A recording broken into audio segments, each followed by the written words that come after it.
Hey, what's up, drummers of YouTube? I'm Andrew Rooney. Welcome back to my lockdown lesson number 2. If you haven't caught lesson 1, I strongly recommend checking it out. You'll just zip back through a few videos on my channel and you'll find it. It's just going to be really easy. I drop a lot of theory bombs in there that are going to really help you out, and it will sort of set you up for this lesson, which is all about the weaker hand. Now, wait. Weaker hand if you're right hand dominant. If you're left hand dominant, last week was your weaker hand lesson.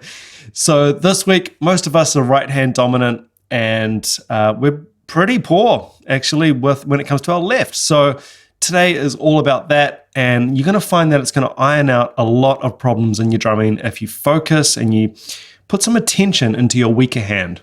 So quick recap for those that go, I don't want to go back to the last lesson, I just want to watch this lesson. So on the previous lesson, we were doing this particular subdivision exercise. 1, 2, 3, 4. 1 and 2 and 3 and 4 and 1 E and a 2 E and a 3 E and a 4 E and a. So that's just cycling through subdivisions, quarter notes, eighth notes, 16th notes. Crotchets, quavers, semiquavers. Again, I laid this out in the previous lesson. Hit me up if there was something you're still not sure about. And it's going to make a lot more sense. Well, actually, it only makes sense if we have a reference point. Our reference point is a click track, is a metronome. So this is 60 BPM, very slow. Again, this is previous week. 1, 2, 3, 4. 1 and 2 and 3 and 4 and 1 E and a 2 E and a 3 E and a 4 E and a. This week we're going to flip it. We're concentrating on the weaker hand. So it's the same exercise, we just start on the other side. So what that means is every time we get a click now, instead of it being on a right hand, it's going to be on a left hand. And that can feel incredibly awkward, almost impossible for some people. So this is going to be really, really crucial to making you sound good on the drums. So at the same tempo, 60 BPM, and with the left hand lead, here we go. 2, 3, 4. Left, right, left, right.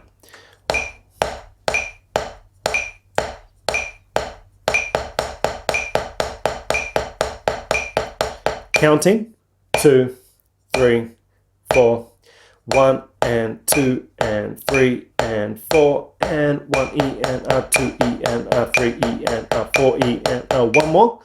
2, 3, 4, 1 and 2 and 3 and 4 and 1 E and a 2 E and a 3 E and a 4 E and a. So a couple of things can happen here. I have taught this exercise to hundreds of students by now, and they get the right hand lead, no problem. And then they go to the left hand lead and they say, hey, this is a piece of cake. This is really easy. And what they don't realize is they've actually flipped it and they've somehow managed to get that click back on the right, because the right hand and the click, that's home base. That feels so comfortable. And we want to get away from that. We don't want this. Left hand lead. 4. 1, 2, 3, 4. 1 and 2 and 3 and 4 and 1 E and a. Hey, this is really easy. 1, 2, 3, 4. 1 and what is he talking about? This is easy. Trust me, you might not believe me. It happens all the time. All the time. So really, the only way to know if you're executing on this exercise is to record it. And I can tell you from experience, if you don't record yourself, you do not know what you sound like. And I'm going to repeat that because I think it's pretty profound. I mean, it's not original. I didn't invent recording yourself to improve on your drumming. It is absolutely crucial.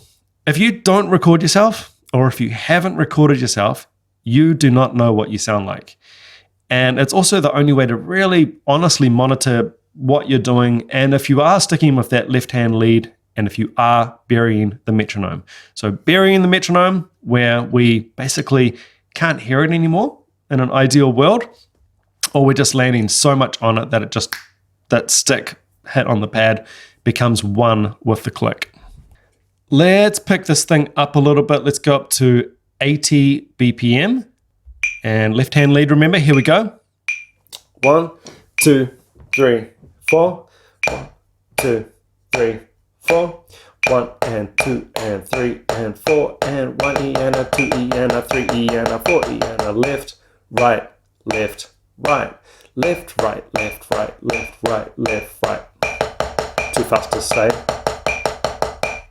2, 3, 4. 2 and 3 and 4 and 1. Another thing that people might come at me inevitably is, hey, I always play on my right hand lead. I always start fills on my right hand. I don't need to do left hand lead work because I'm right hand dominant and I can play great and everything sounds amazing, right hand lead. And again, I would ask you, have you recorded yourself? Have you recorded yourself? Do you know what you sound like? Because the idea with this kind of work isn't that you go out to your gig on Friday and you start playing all your fills starting on the left hand. That would be absolutely ludicrous. The idea here is that you're getting more comfort, more control, more headroom on your left hand lead. And it also has the effect of evening out your subdivisions. I go on about this all the time on my podcast. That's the NZ Drummer Podcast.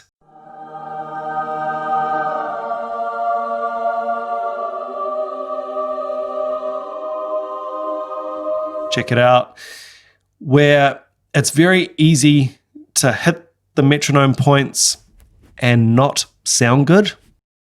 Now, people might think that's a load of baloney, but it's true. So for example, I could do this exercise and hit all the marks, but sound like garbage. 3, 4, 1, 2, 3, 4. 1 and 2 and 3 and 4 and 1 E and a 2 E and a 3 E and a 4 E and a... Exaggerating, of course, but it's very easy to just make an absolute dog's breakfast of a very simple exercise like this.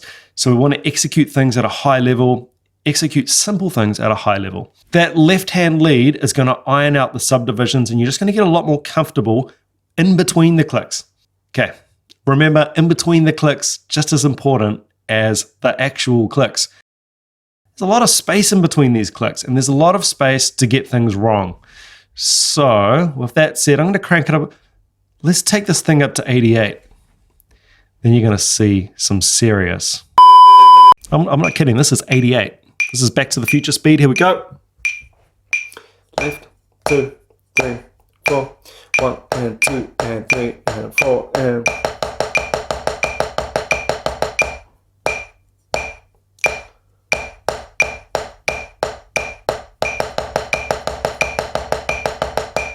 Two, 3, 4, 1 and 2 and 3 and 4 and 1 E and a 2 E and a 3 E and a 4 E.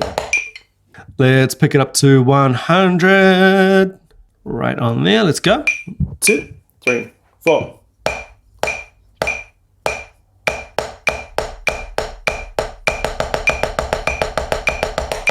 Two, 3, 4.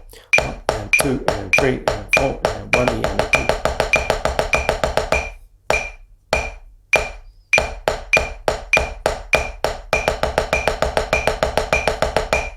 So you just want that to be as comfortable as if you were starting on the right. It's really difficult to do.